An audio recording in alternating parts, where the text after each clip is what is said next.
Hello and welcome to Xena Warrior Podcast. My name is Vera and I'm joined as always by my two Apollonian co-hosts, Katie. Hello. And Livy. What? Yeah, why not? Apollonian? Yeah. What does it mean? Appalachian? Like, no. Like related to Apollo? Yeah, why not? That's cool. Yeah. All right, I'll take it. So you're Artemis, you're related to Apollo. Yeah, Yes, for sure. I mean, because we're Amazons. That's true. Artemis is our girl. Although in Xenite Retreat, we are cutthroats, never forget. Which means Callisto? Callisto. We do We worship worship Callisto. I mean, Callisto. that's just a fact that we worship Callisto. We are back for part 2 of our mailbag update. We are less jet lagged. I know all our mics are on. Amazing. And all our mics are on. Amazing. Yes, that's how you know. It's a low bar, but... So we're back to talk about your questions. And why don't you start, Liv? Okay, let's dive in with Daniel. Sometimes, when you're approaching the end, you're wont to revisit the beginning. Such a fancy word, Daniel, want. We are wont to revisit the beginning. You guys have mentioned how so many of the themes conveyed since the beginning of the series have circled back in really satisfying ways during the finale, particularly regarding Xena's path of redemption.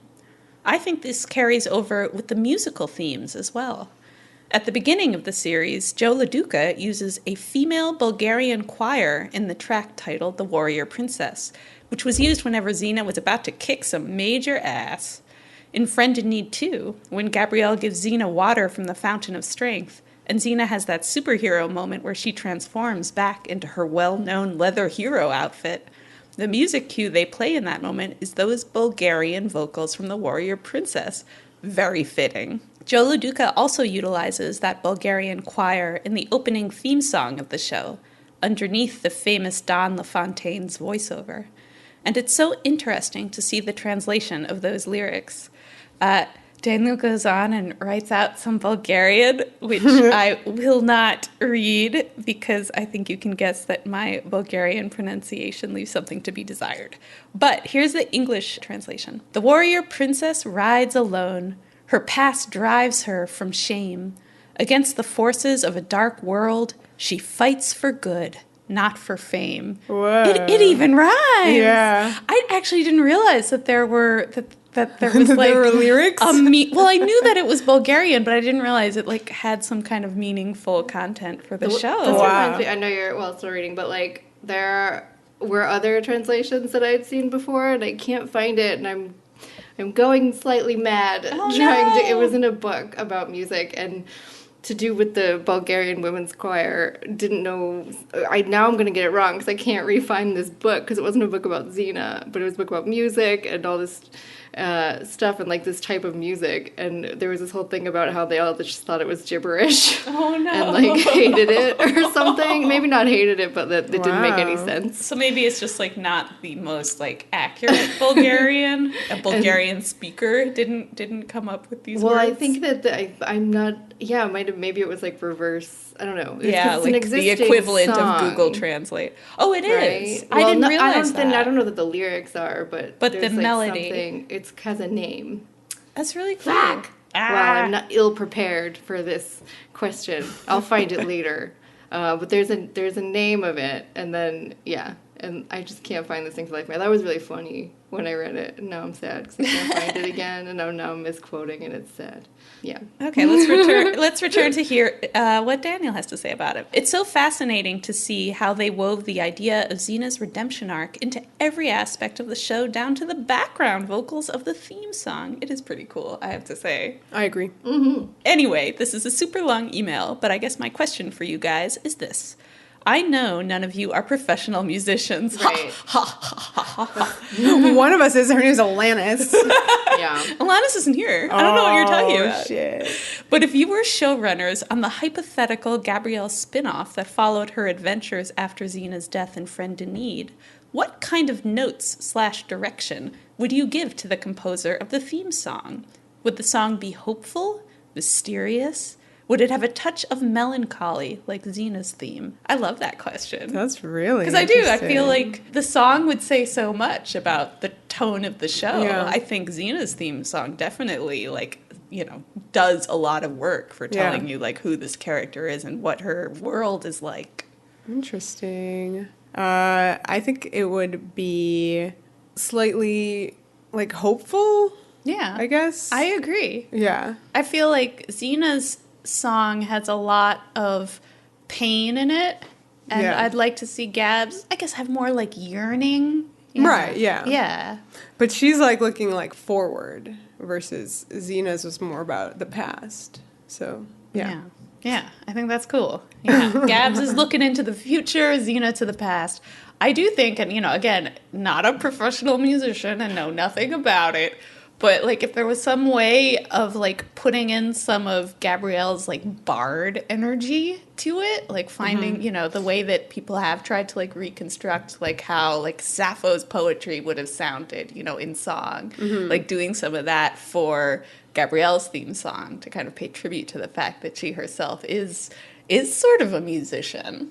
I would love it if she wrote her own theme song. Yeah, Gabs should write it. Yeah. Someone hire Gabs to score her own show.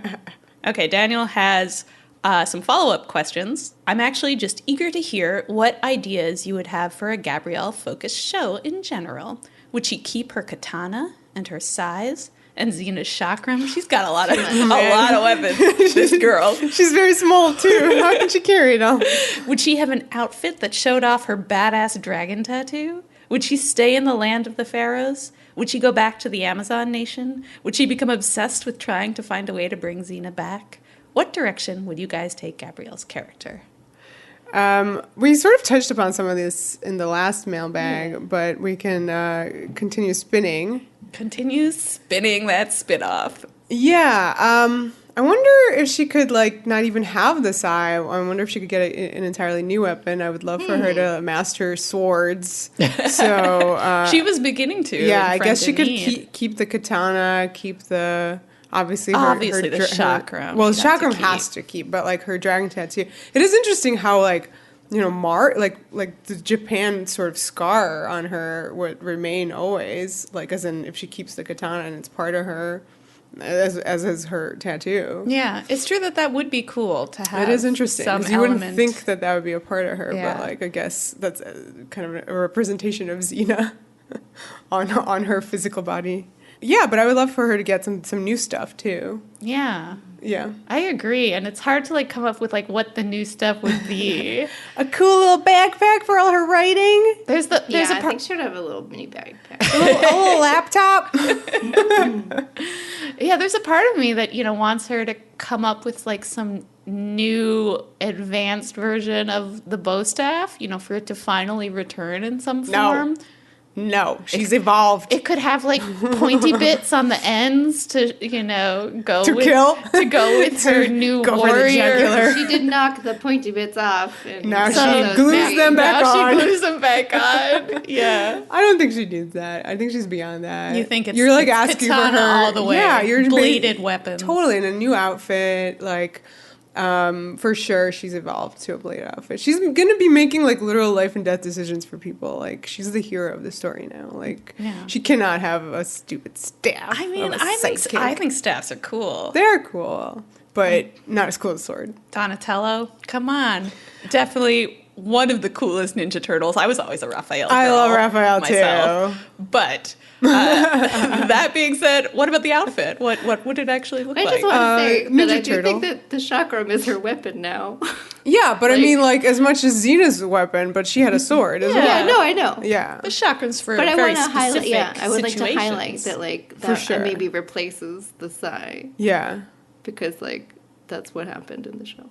Would it be crazy if she got a shield? And, like, started carrying around a shield? I would like that. She could have a shield. Yeah. That makes That's sense totally to me. different. But she could use issue. both offense, like, for offense and defense, the same way the sai got used. Oh my god, I would love to have, like, a crazy scene where they created the shield for her some kind of magical, mystical way, like how the shield of Achilles is in the Iliad. That sounds beautiful. Oh I my want that God. montage. Would she make it herself? I don't know. And then she feel like could that's throw it more around fitting. like Captain I like America.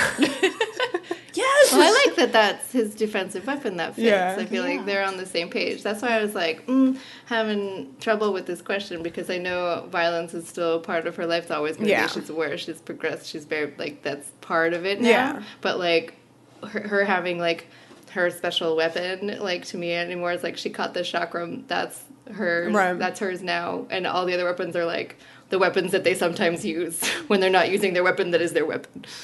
Yeah. True. And, like, that sounds nice because it fits with... She throws the chakram and then hides behind her shield, and then throws the shield and then hides behind the chakram. Yeah. But new outfit, I don't think she would by default be showing off part of her bag tag, because she always wears back revealing. That's very true. But it is interesting because it's like I really liked in my favorite movie, Troy. They had the shields and they would throw them on their backs, like little backpacks, and they would like throw them off and like use them as shields. So like if she did that, then she would like reveal the big dragon underneath. I do think I kind of don't want it to be visible all the time, because the reveal would be so dramatic. Yeah. So I'd like any costume where that could happen. For the person who is playing Gabrielle, whether it's hypothetical Renee in the past or whatever, as if this show is continuing, or like whoever, would not want to be sitting in makeup for like that long every day. So gotta cover that shit up. Okay, next question. Danielle writes, "Hi ladies, I have a mailbag question and a comment. The comment is, every time I watch the series, I watch A Friend in Need. I've only ever seen the director's cut. Even though the ending always makes me cry, there are so many good things that happen in this episode, it would be a shame not to watch it. I truly believe any ending Xena Warrior Princess would have had, there would always be people that aren't happy or satisfied, no matter what the ending was." That is fair. Yes. Question. We know throughout the relationship between Xena and Gabrielle that Xena experienced events in her past 10 years ago, or now 35-ish years ago, that she didn't discuss with Gabrielle until she was in a situation where she had to tell her. Some examples being Solon, Chin, the ring cycle, Joppa, etc. Everything. What additional events or secrets do you think Xena experienced in her past that she still had never told Gabrielle about? Oh my gosh. I mean, there's just only so much time. Oh my goodness. In one person's life. I don't know. She got around. She really got around. Could there be more ex-girlfriends or boyfriends that just surprise? I think 100%. Yeah. I think that would be it. Mm-hmm. She has one in every port. Yeah. And I definitely like if at some point Xena had like some other career that we never knew anything about. Like, I don't know, like she was a blacksmith for a year, like an internship back in Amphipolis. I feel like she could do smithing like now. So that's like one of her many skills. Like it has to be something like even more ridiculous. And of course, we don't know where, like, for example, her like medical training came from. I'd be curious what character taught her that, who that person was. Is that a girlfriend? Oh my god. Like a sexy older doctor girlfriend? I would love it if she learned from Asclepius himself. That's a good episode. I would absolutely watch that episode. Yeah, Asclepius. Not a girlfriend, but still good, still intriguing. Maybe sexy. Okay, Victoria writes, "I feel like a common theme in this fandom is that people like Gabrielle and her coming-of-age/hero's journey a lot more during their rewatch. Is there anything that you appreciate more now that you may not have during your initial watch of the show?" Well, wow. I would just say that I don't think that I can pinpoint something as specific as like a storyline that I liked more or less, but I think just us going through, like watching the show really fast, you watch it, that's how we watched it. And then now just talking about it for 3 years, just appreciate everything that went into making it way more than just having watched it. That's for sure. Yeah, like just of the actual making of versus the story itself. I had an appreciation for actual season 1 Gabrielle more.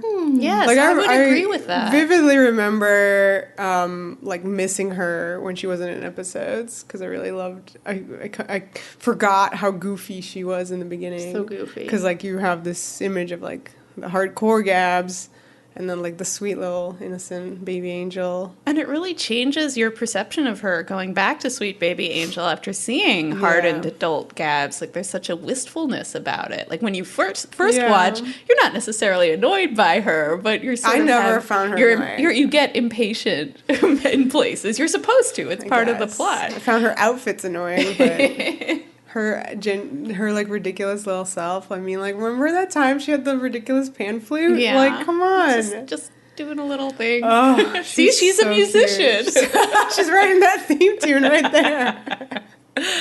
I definitely agree with that, though, and I think probably that's true of a lot of people going back and watching, is that Gabrielle's character reads so differently when you go back to the beginning. Yeah. I would say that Joxer improved for me on the rewatch. I think you really see the evolution of that character when you pick the show apart episode by episode. You see places where they actually tried to like give him psychological complexity, and I would say that I miss him in season 5 after he's gone. Yeah. Wow. He, as annoying as he often was to have around, he added something. He had his sexy son instead. I can't believe you brought Virgil up here. The next question is from Adam. When is a kiss just a kiss? A kiss is just a kiss. What are your thoughts on Xena and Gabrielle in their iconic Lawless and O'Connor bodies, never sharing an unambiguously romantic kiss on the lips during the entire series, especially during the final season, aka the season of giving no fracks? Fracks, Adam. Nice, very nice. They were meant to share a passionate kiss in Last Chance, but it wasn't filmed. And even if it was filmed, the kiss sounded a little performative. Yeah, no shit, it was in front of an audience. We have conflicting reports about whether the Empress and playwright were to share a kiss in When Fates Collide. Although imminent death and a prison setting isn't the most romantic setting for such a moment, I beg to differ, Adam. That's pretty romantic. And Harry and Maddie doesn't count. Agreed. What do you think the powers that be were afraid of in the final season? Alienating an already diminished fan base? Further decreased ratings? Universal and or local censors never letting it air? Wouldn't the sadly expected controversy have potentially served to draw attention, positive and negative, to the series in its final season? It's a good question. I think we've definitely talked about all the examples listed, Last Chance and Fates Collide, and then when we were talking about the actual moment in the finale, and, you know, I don't have an answer to any of the, like, string of questions at the end, but I do think it is just that it was, like, a very, very high-profile television show on broadcast NBC, and I think that by the finale, even the water bit, as ridiculous as it is and as completely like making out as it is, like kissing noises, don't forget there were noises. I think that that's really what it is. I don't really think that the people making it were afraid of anything particularly, since they weren't. I mean, they might have been worried about whatever they might have been planning to do next, because they did want to do more stuff, but this was still, like, really very, very close to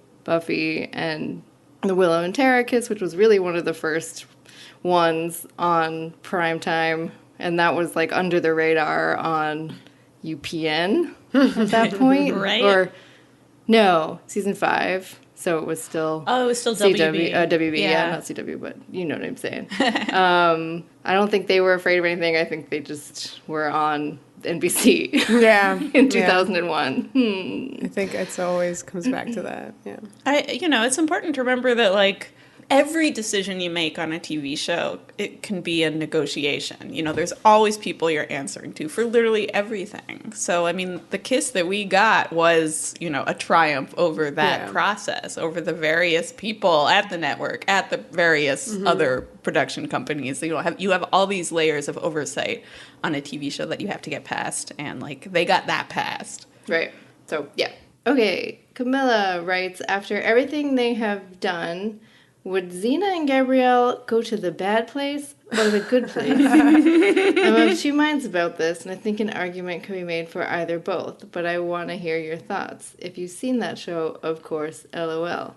We talked about The Good Place in a in, I think, one of the Friend in Need podcasts. I'm not entirely up to date, but I've seen the first 2 seasons of the show. I mean, if you've seen the show, you know that it kind of turns out that way of looking at human nature is very flawed, that people either go to the bad place or the good place.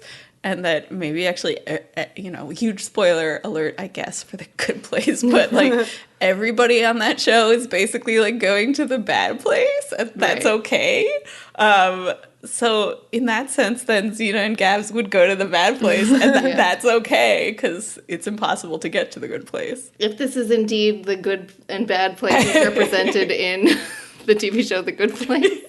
But and not whatever we saw on Xena, whatever that bad place was. I mean, yeah, I think in terms of, like, the show's picture of, like, the afterlife, they're karmically, like, doing okay. Yeah. They're going to be rewarded for their good deeds. And obviously, they've made mistakes, but you definitely have the sense of an upward progression of their souls. That's over literally time. all we've been shown, literally. Yeah. It's weird that the future stuff almost seems to, like, knock them back a bunch. Like something started over somewhere along the line. I don't know. I don't think that's how it's supposed to work. But in any case, they seem like they're going to be fine.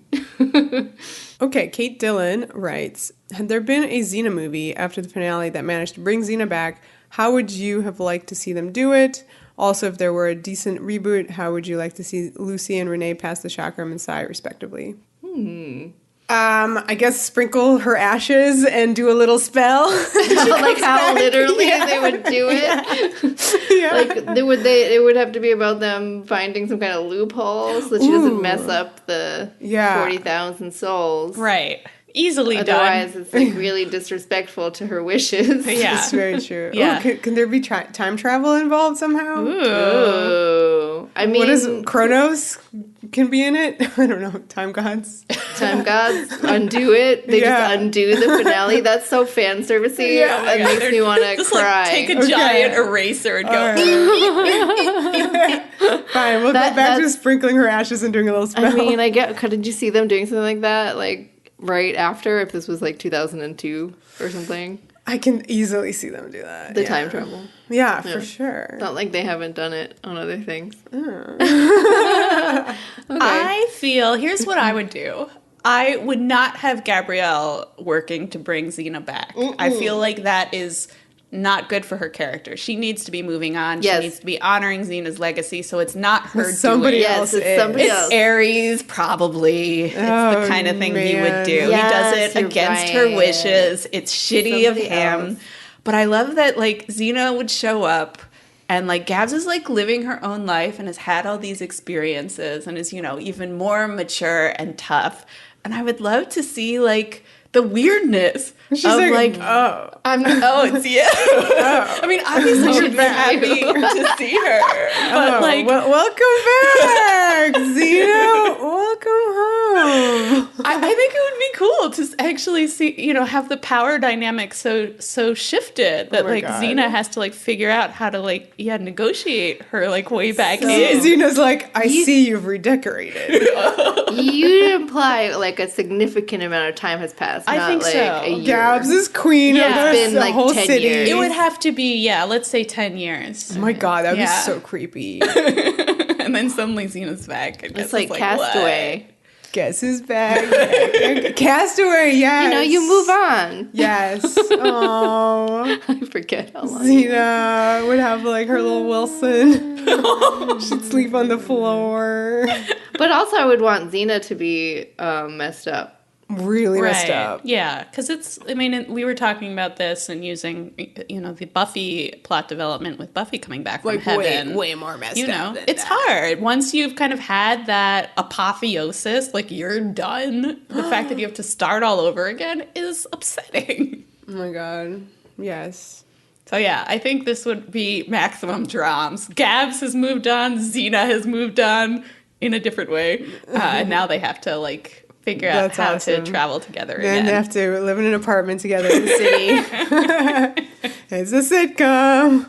Okay, the next question is from Candace. Oh, wait, sorry. We didn't answer the second part, which is Lucy and Renee passing the chakram and Sai in the reboot. So it's a reboot. Well, no, there's like a movie, but then there's also a reboot question. So in the reboot, you have new actors who need to be empowered. So they don't have to be in it. No, well, I would definitely want them to be in it, like, but I would have Lucy play like a crone. Hypothetically, they don't Lucy have to. would love to play a crone. You want them to be other characters. Yeah, I want them to be, because that's like respective. Funsies. Yes. Like how in V, you had the original lady from V being in it. And then also, like, it's a reboot of it. So there you go. It's just respectful. They should show up and be something deeply goofy. Yeah. 2 crones.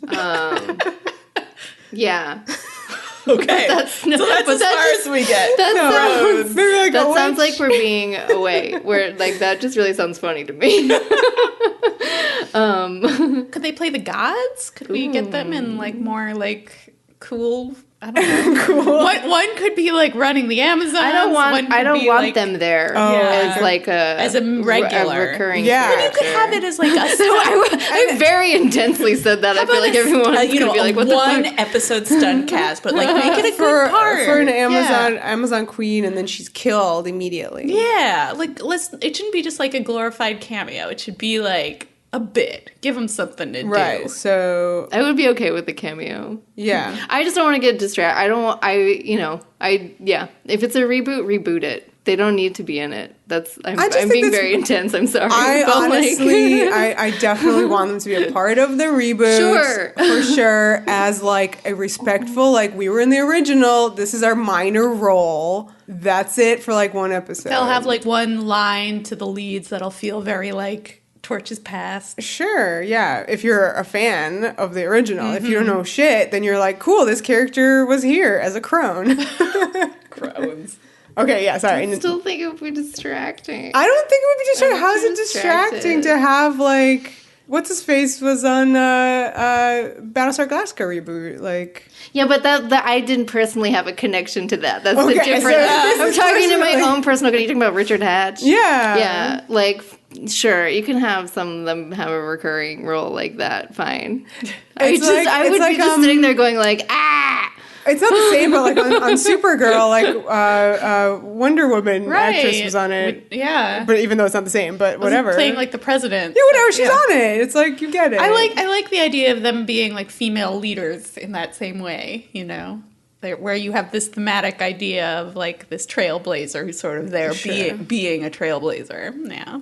She can be a smith in this one. Yeah, let's get some blacksmithing. Lucy can be a smith. It's only my own tavern owner. It has nothing to do with any of those other examples. Katie's such a Kylo Ren. Of which I have Katie wants to kill the past. First, I'm gonna kill it. Kill it. Well... Maybe.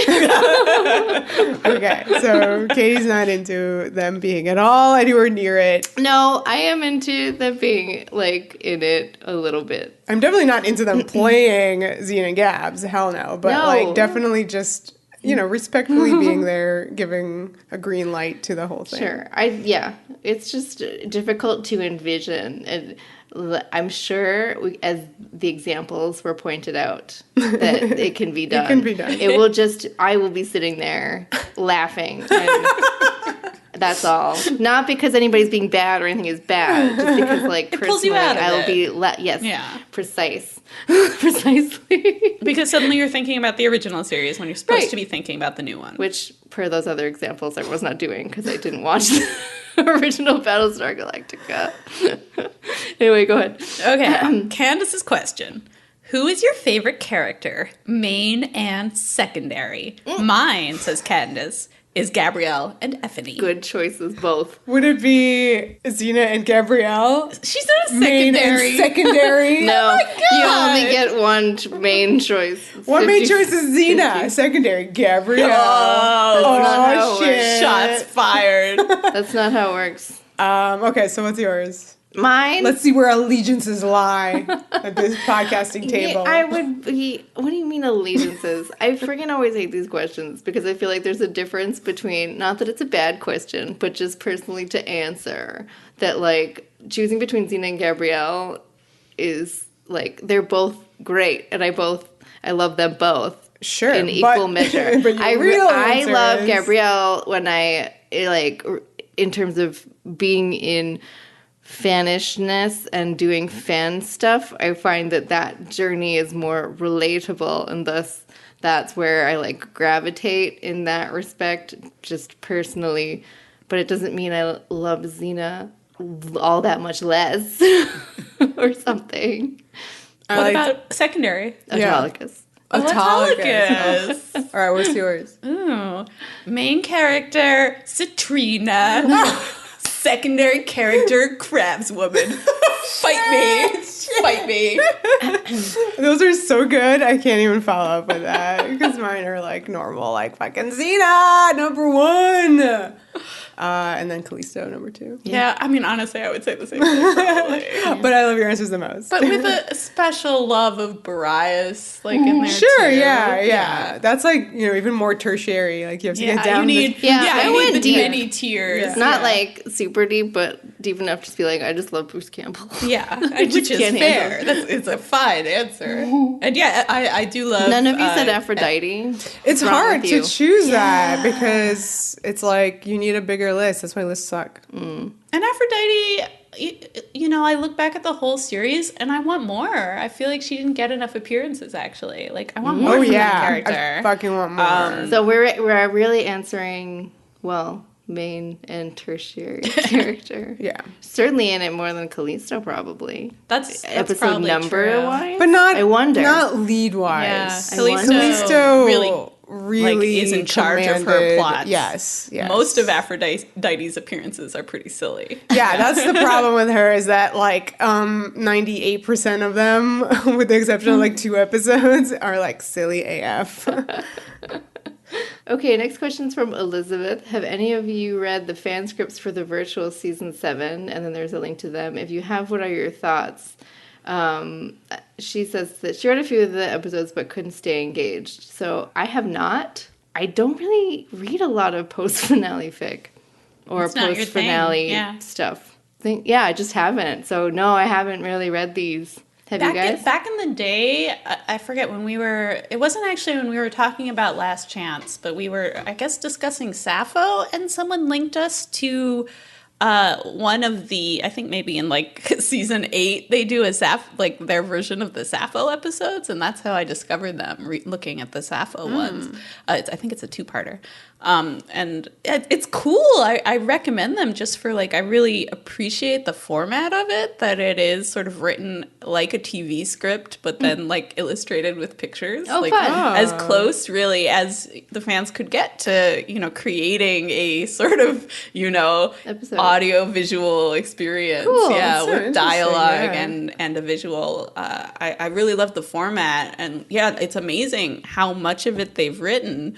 But yeah, kind of like Elizabeth says, it didn't necessarily like pull me in. Like in a way, it's a little bit hard to like stay invested with that format of TV script and picture. So like I totally have mad respect for it. But yeah, it wasn't.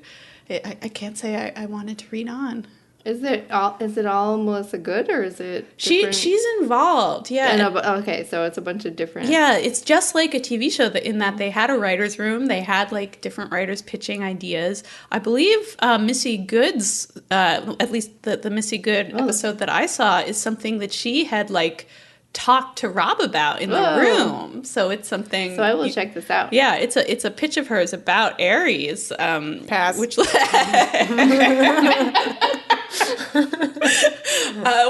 I mean, I was just intrigued as, you know, a student of the production of the show. You always want that insight into like what ideas they had in the room that didn't actually get made. So that was cool to me, and obviously really cool that she was involved as well. I recognize a bunch of these names of writers. Yeah. Cool. Yeah. Yeah, it's a cool thing, and I'm really glad the fans did it, and yeah. There's 4 seasons worth. Yeah, it's pretty incredible. So, okay, I will definitely, like, go through and check it out. Honestly, like, and again, like we said, we're going to be doing a bunch of, like, fic and, you know, fan works-based episodes upcoming. No joke, we have had, like, no time to actually even read fanfic for this show that we love because of the podcast. So when I say I haven't like read a lot of stuff, that's the reason. But yeah, I haven't really read a lot of post. If you have a great post finale fic that'll rock my world, send it. Oh my god, yeah. But not if it's like against any of the things that we just said we didn't like about Gabrielle post finale.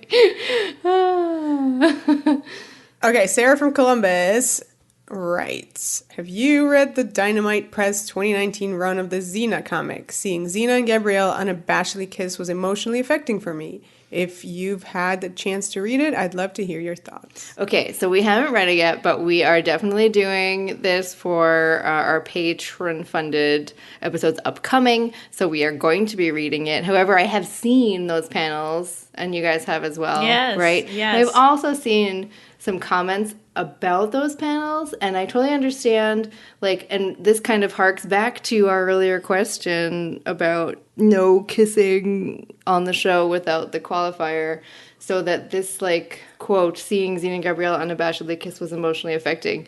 That was going around a lot, and there were a lot of comments that I was seeing, I guess, mostly I'm on Twitter, so maybe they were on Twitter or on Tumblr or still, what have you, that it was like, 2019, this official source has confirmed that they are canon. This is a mini preview of probably the Xena comic episode, but like the show Xena Warrior Princess confirms that they're canon. Yeah. The 2019 Xena comic does not confirm that they are canon. They are already canon. They have been canon. That's what I'm saying. For nigh on 20 years. I feel a way when I see someone, and I'm happy that is affecting, that is a big deal, because there is no qualifier or whatever. They're just making out just la-di-da, normal, whatever, no magic going on.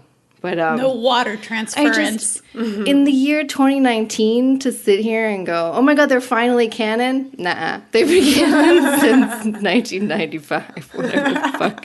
Like, since 2001 for sure. So that's kind of how I feel about, like, seeing that happen. And for me, too, I am not as invested in the medium, so it doesn't have that. Yeah. Like, comics are cool. I'm not, like, being like, nah, comics or anything like that. Like, but just, like, I need the actors from the television show, like, the drawings. And I love fan art and I love, like, all that stuff. But, like, that's not going to have the same punch that it does for me as, like, anything that the show did, really. So. Yeah, I think that's fair. Canon. Show. Canon. Canon. Okay, Leanne has a question for us. Out of all the hot tub scenes in Xena Warrior Princess, oh my God, what are each of your favorites? Wow. Splish Splash. Yeah, which Splish Splash was the best? That one where they then got up and they were like naked butts. Oh yeah, you like that one the best? Yeah, gotta love butts. Yeah, because it was like deserty, and then they just got up. Yeah, and legacy. Like, yeah, I like that. The legacy hot tub. Thank you, Melissa. Good. That's a good choice. I would say all of the bath scenes in my favorite episode, Paradise Found, because they're kind of dark, and everyone looks very pretty in them. Yeah. They're dark, like, physically. Like, they're you like, can see them. I mean, they're scary scenes. They're, yeah. There's a lot of tension in those scenes. Xena isn't enjoying the hot tub experience. And that's scenes. Crazy. Yeah. So it's like a cool reversal. Good. Yeah. Yeah. Katie, do you like the one where she, like, washes her foot? The day in the life one. I mean, I assumed someone was going to say the day in the life one. It's classic. The ultimate. It's classic. It literally is Splish Splash. It is Splish Splash. Yeah. Okay. We're not counting, like, it has to be in a hot tub, not other moments of Splish Splash. Not a waterfall. Not in a fucking water river. So, yeah. No. Yeah. Would you change your answer if that were the case? Fishing? No. Okay. Follow-up question. If you could add a hot tub scene to any episode, what would it be? Who would be there? When would it happen? What would be going on in the scene? Obviously, a final hot tub before crucifixion in Eyes of March. Ooh, yes. Who would be there? I don't know. Would Callisto be there? Callisto would be watching. I might want that too. I would love some kind of weird rift hot tub scene. Oh my god, angry hot tub. I mean, clearly like, this is my side of the hot tub. I think that's your my side. kink is like angry hot tubbing. Yes. So yeah, maybe something around my God. right after maternal instincts. I have to take a bath together. Wow. Yeah. Post child murder bath time. Oh yeah. Yeah.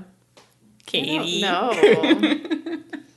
I don't know. What about a one against an army hot tub? Once like all is said and done, like get the fever down, like a cold tub, a cold bath. But Xena's bacteria or something. She can get bacteria in her wound. Yeah, that's true. That's true. Well, maybe she would be giving her like a sponge bath. Mm-hmm. I don't think that counts.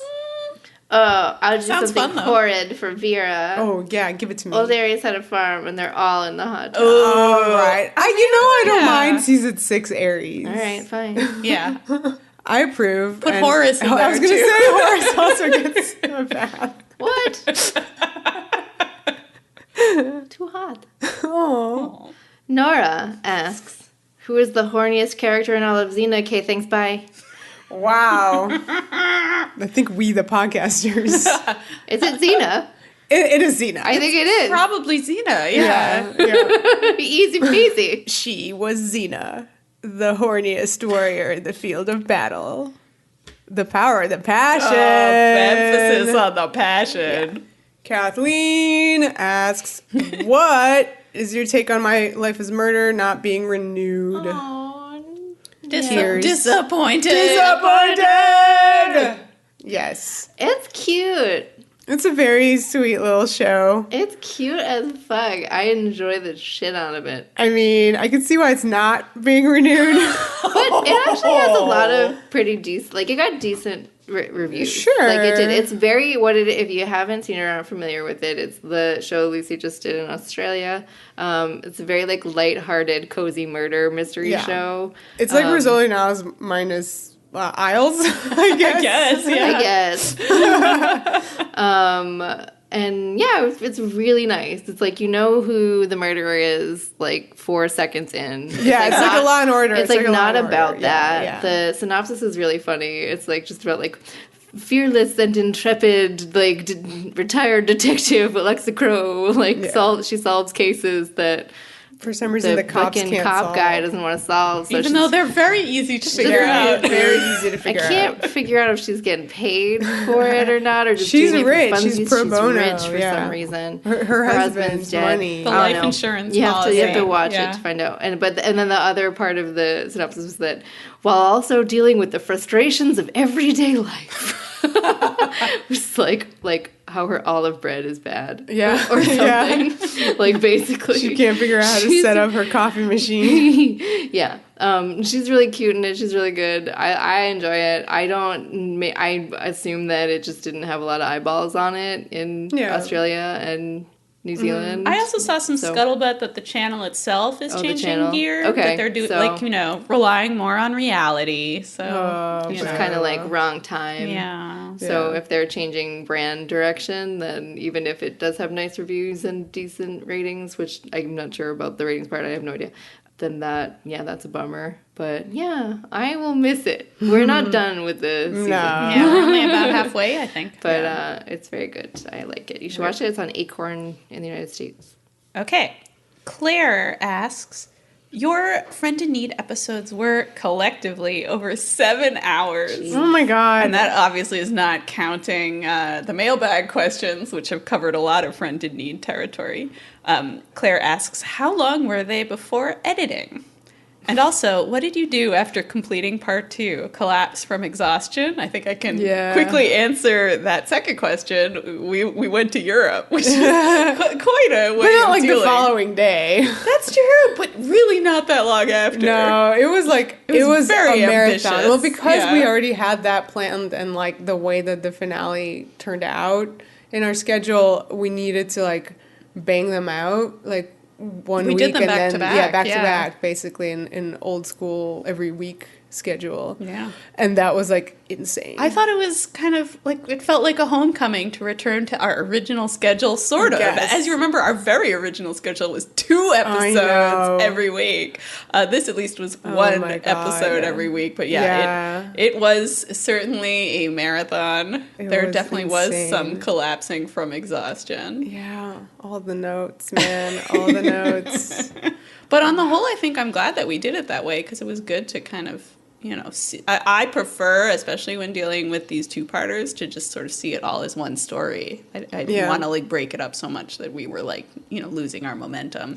I'll never be over how you made us do the debt in one episode. I know. That was it. You literally said those words. You're like, it's one story, it has to be one episode. This was a big conversation. This is probably one of our biggest kind of, like, approach disagreements that we've had with the podcast. Is I was so, like, a peek behind 2-parters need to be one episode of the podcast. Oh Can you imagine if that had held true for Friend in Need? I can't.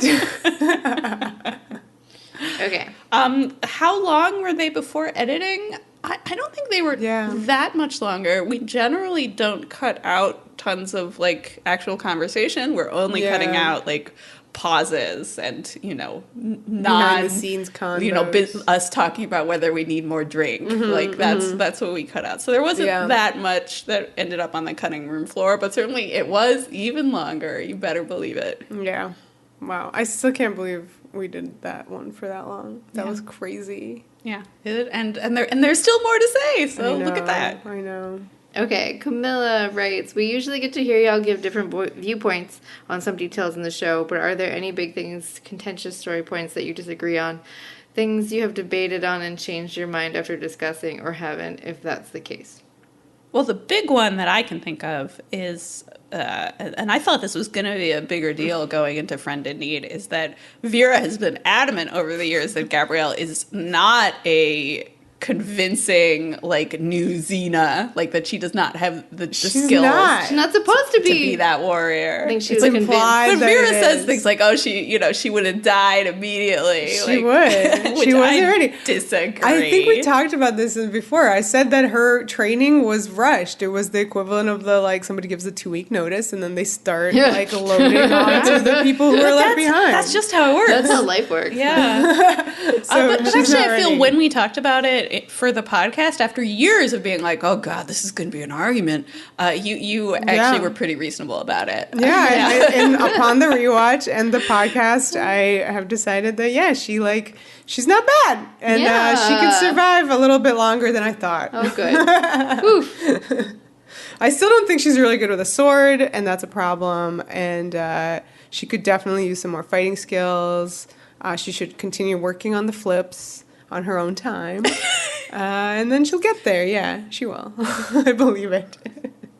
That's kind of like the biggest disagreement I think we've had. Yeah, it's actually, I would say for the most part, we generally, we all like the same episodes, dislike the same episodes. For the most part, there hasn't been like a lot of argument among us about the bigger issues. I think that's part of why the podcast is structured the way it is that we're kind of all on the same page, on the same team. And just like things to varying degrees in different ways. Sure, exactly. Like all this stuff, but like something more. Yeah, like you love more. One Against the Army. That's true. And Army. Like, it's fine. I don't even know the name of the episode. Yeah, and then you like Paradise Found the most. Yeah. And and you like Helicon. I like certain parts of Helicon the most, Yeah, so we're different but the same. Yes, we all love Xena Warrior Princess. Candace writes, can I just say that of all the podcasts that I listen to, you guys are one of the best with sounding, quote, professional. Put that in quotes for sure. And pleasant to listen to. That's really nice to hear. Yeah. All because we definitely are not doing NPR voice. Well, is that what that professional means? I don't know. I think it actually is probably referring to the technical side. Good. Okay, phew. It's interesting that NPR voice translates to you. I guess we could be speaking in That sounds sexy. Yeah, like it's like a phone sex operator. Yeah, voice. Exactly. It has truly been amazing to listen to you guys, and you set a high bar for others. I have told you in the past, but I love your episode outlining and breakdown of every scene. That's all you, Vera. Oh. You do that. I just I know that you hate taking all those notes, Vera, but I have enjoyed your efforts at podcasts above others, Vera, because of this. Why? I'm crying. Your work has been appreciated. Oh my God. It makes me feel like I'm getting to watch the episode with other fans of the show. Not in a creepy way, though. Oh my God. We're glad it's not in a creepy way. Yeah, it just sort of became that way. Like it wasn't a conscious decision to do that. I think it's like what you said, Liv. Like when the show got like more and more intense, like you just wanted to start talking about everything. I mean, when we first started, like I remember Katie being worried that like the episodes were like an hour and a half or something. She's like, oh my God, people aren't gonna listen to them, etc. Meanwhile, like Gilmore Guys are doing like 4-hour episodes. Yeah, like it just kind of happened that way, and an evolution. Yeah, and then it just like became like we would hear feedback from you guys like, oh, you didn't talk about this thing and whatever, and then it just became kind of like we talked about everything. Talk about that. Yeah. We just started talking about everything, and now we can't stop. Okay, so then Candace continues. Enough with the mushy stuff. Question time. Do you guys have special equipment for recording? You have some of the most quality sound with even voice audio levels. Parentheses, one person isn't really quiet and one really loud. I just can't express enough how much I appreciate and love your quality. It is heads above others. This is so nice, Candace. My goodness. Mm-hmm. Thank you. I mean... You can come creepily watch Xena with us, Candace. Sure. Gosh, our audio stuff...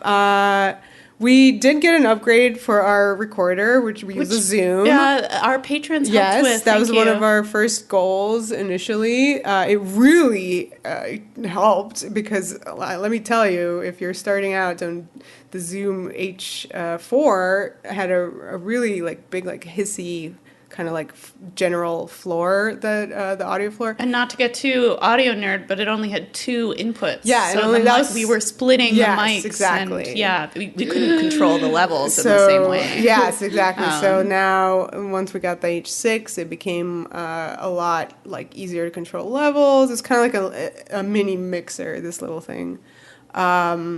Obviously, we could be even more crazy and like get an actual mixer and better mics and stuff. I mean, these guys aren't bad. Yeah, they're decent. I think the sound quality is pretty good. We do some like post like little bits to help it out.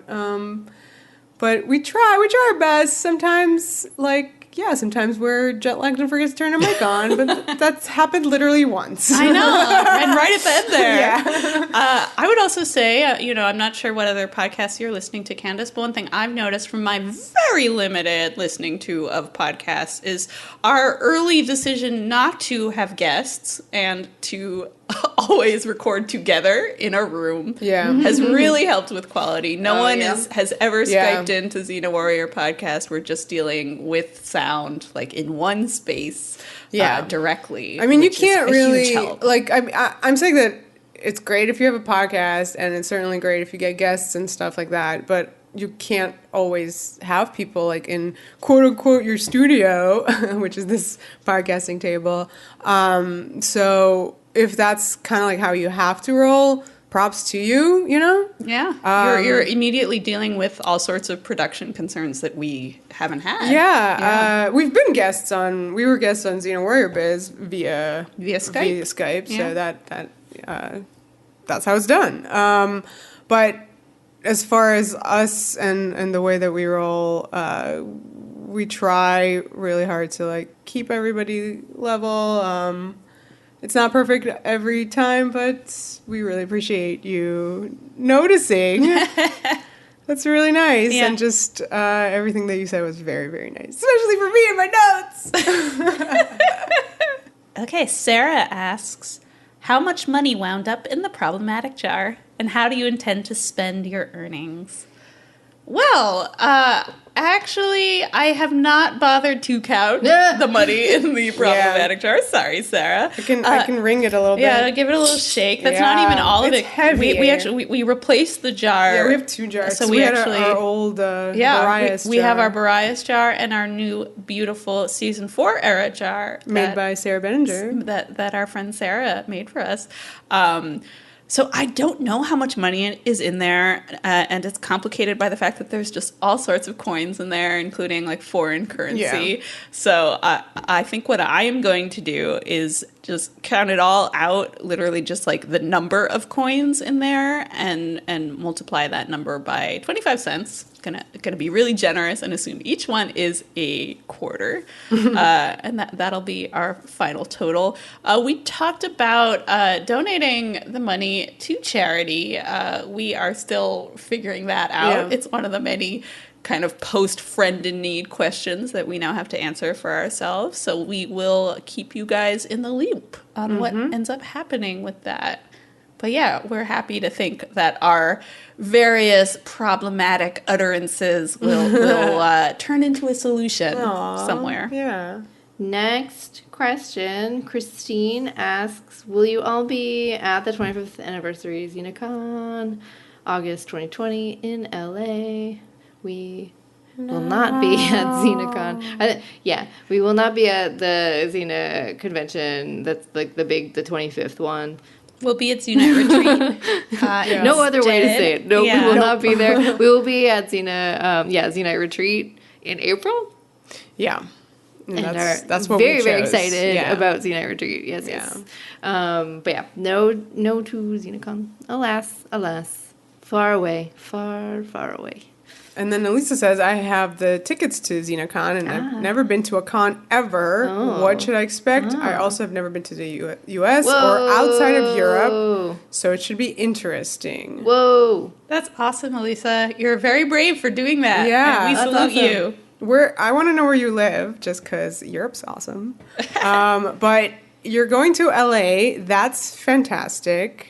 You will be going to a hotel, though. That's where the con is. I'm hoping, I don't know, I guess I don't know her trip. If it is longer than just the con, definitely do some Hollywood and LA stuff. If it's longer than the con, you will probably find a bunch of Xenites at XenaCon who will show you around LA because there are a bunch of locals.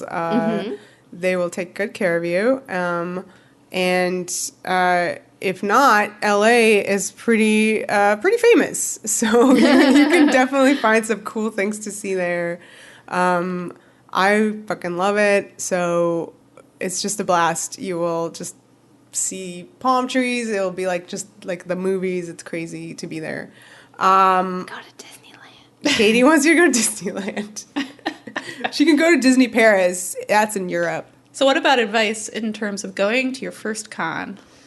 Yeah, well, this is Creation, and Katie, you've been to a Creation Con, so why don't you give the advice? Well, okay, so I don't know if this is going to be totally different because it's a Xena Con versus I went to Outlander Con, which is a different vibe entirely. I'm gonna wager, and I feel like before I was like when we were talking about this, it was kind of like a grump, but that's just because of like some of the stuff that. Don't worry about it. Like, Creation, back in the day especially, did so much with Xena, and it was really awesome, and people, like, worked for them specifically and provided, like, so much content for the fandom, and I think, like, going to this, especially because it's such a big anniversary, is going to be really rad. So I would say that you would have to just expect that you will be in the hotel for all of the days of the con, and then there's going to be a lot of panels. And then everybody seems like there's a ton of guests there. What generally I think happens is that various single, like solo panels or like several people will be on it at once. But like I don't think there will be like one big thing where like everybody's on it, a panel at once or anything like that. Who knows? So like I feel like there's like a big space where you have your seat, depending on what kind of ticket you have, and all weekend there's panels and people talking that are cool. And then depending on the other stuff that you bought, then you'll have your time where you like go get your photo ops, and then autographs and what have you. And then I think there's like official parties. Then I'm sure there are unofficial parties. Yeah. That you'd find. Yeah. But yeah, I'm sure it'll be like a really, really great time. And you will meet people, and you will hang out with them, and they're all Xenites. Yeah, it's everyone there loves Xena. It will be the opposite of Outlander comedy. But yeah, I would say like, you know, if you're worried at all about going alone, like not knowing people, by the end of a con, you always know people. Like you make friends in the lines, you make friends in the bathrooms. Like you're it's like this like weird little ecosystem that you suddenly like spend all your time in, where literally everybody around you is a fan of the same thing you are, and you speak the same language, and you can just like, you know, make some kind of funny reference in the elevator that all the strangers around you will get. So, you know, it's a million opportunities to make friends, and my advice is use them all. Yeah. I think you'll have a really great time, and I definitely, like, I hope you get to see LA as well. But if you don't, you'll still have an incredible time at Xena Con, and you'll see LAX. Oh, gorgeous LAX. I think that was our last question. Yes, our last question. My goodness. Well, so thank you guys. Thanks to everyone who sent in your questions. I imagine we may do another mailbag down the road if people have other things they would like to know. We're always here. So yeah, this is just maybe a standing invitation to send us your questions if you got them. Yeah, so next time you'll hear from us at some point, it will be a mini-sode of some sort. We don't know yet. A sode. Yeah, we don't do mini. But yeah, it'll be on one of your topics. Yeah. Look out for that. Woo! All right, and meanwhile, follow us on all the stuff and the things. We are on the internet, xenawarriorpodcast.com, where you can find all of our stuff. You can listen there and download episodes, and there's also a link to Patreon, which is patreon.com/xenawarriorpodcast, which is where we'll be continuing the Lucy Lawless IMDb experience in the upcoming weeks. And then we are on Twitter at Xena Warrior Pod, and Facebook, Tumblr, and Instagram, Xena Warrior Podcast. The power. The passion. The podcast.